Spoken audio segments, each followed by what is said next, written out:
Okay, so we're going to look at, what we've been looking at is finding the gradient of a curve. And we know we can't find the gradient of a curve. We can only find, at the moment, the gradient between 2 points and find the rise over the run.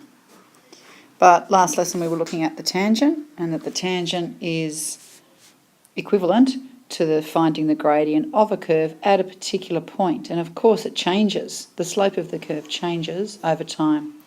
So what we're going to look at now is having a look at what the tangents are doing on this curve. So the straightforward one at the moment is, if I take this point here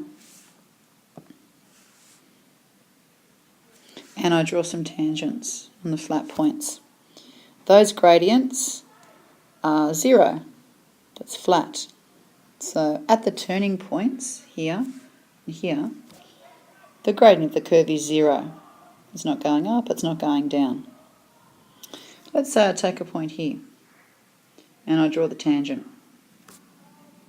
So you can see the gradient of that line, well, it's a positive number because it's going up from left to right. It doesn't actually matter what the number is. It's going up from left to right. It's got a positive gradient. We've got a 0 gradient here. And I hope you can see that coming down the curve here and here. If I were to draw the tangents in, they're going to have negative numbers. It doesn't matter what those numbers are. All we're interested in is that they're negative.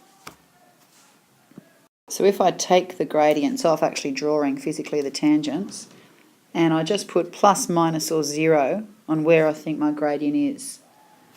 So coming down here, all those tangents, whatever point you choose up to this point, would have a negative gradient. We've got 0 here, and we've got 0 here. After this point, though, they change, don't they? They're going up from left to right, the tangents, and then they're coming back down, and they're minus. Now, you don't have to have all three on the curve. You might only have pluses, minuses, zeros. It can be a combination, but it doesn't have to be. Okay, so in a minute I want you to do similar questions in the book, but I'll just go through a couple with you.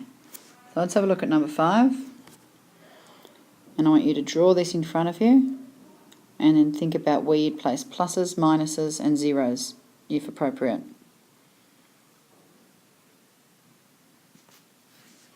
So it's going up from left to right here. The curve's increasing, so it's positive. It's going down from left to right here. The curve is decreasing, so it's negative. And it's 0 right in the middle there. The tangent would be 0. Looks like a person, doesn't it? So let's do number 2 together, and then you can go and do the rest of them. So I find it easier to put the zeros on first. So 0 there, 0 there, 0 there. Pluses when it's going up from left to right, and minuses when it's coming down from left to right. Okay, so I want you to go and do the rest of them. You'll find them in your book, exercise 8.1.